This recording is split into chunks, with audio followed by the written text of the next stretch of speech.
This happened to me a couple weeks ago, but it still haunts me to this day. This started when I moved into a new bedroom. It was really cool at first, but I realized I didn't have any pillows. I decided to make a pillow out of old t-shirts. I thought the room could use a funky pillow. It took a while, but when the last stitch was made, I was very happy with the finished product. Although I had made the decision to draw a face on it. The face wasn't creepy in any way, just a cute face. I called the new pillow Mushroom, and I really liked sleeping with him.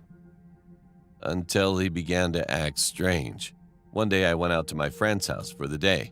I left Mushroom in an upright position on my bed. When I came back, however, he was nowhere. I looked everywhere until I eventually found him under my bed. It was very creepy because I didn't know who did it. My brother was at cricket, and I don't think my parents would do it. Since I like Mushroom so much, I just brushed it off and continued on with my day. To be honest, this happened repeatedly for the next couple of days. The weird thing was he always went back to the same spot under my bed. I still brushed it off, and I kept Mushroom. That night I was quite restless, always tossing and turning. When I eventually got up, it was 8 a.m. I looked around and I realized that Mushroom wasn't on my bed anymore. I looked under my bed, hoping to see Mushroom staring back at me. I sighed when I saw Mushroom in the same position. I grabbed him and yanked him up from under the bed. I looked at him. Something was different. One of his eyes that had been drawn on was wet and the pen marks were draining down his face.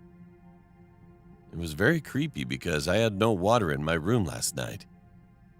I was really creeped out, but brushing it off, I went on with my day again. The next night, I was tired and restless, not being able to sleep. I drifted off eventually and woke up early, only to find that Mushroom had gone under my bed again.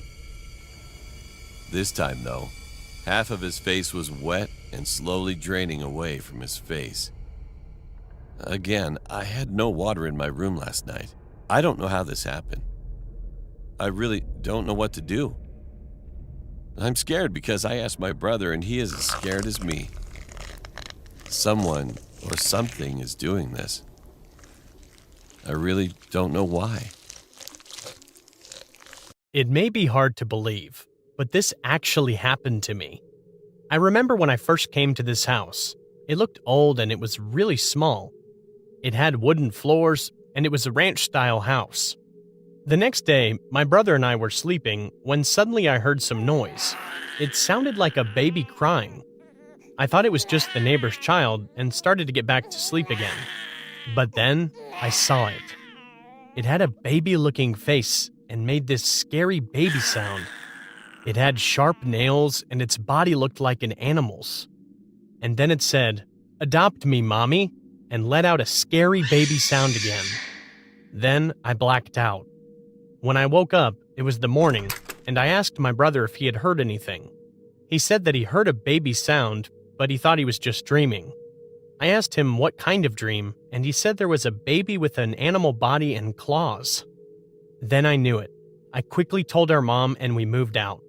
From then on, I never touched or went anywhere near any babies ever again, because it reminded me of that creepy thing that I saw that night. Mm-hmm.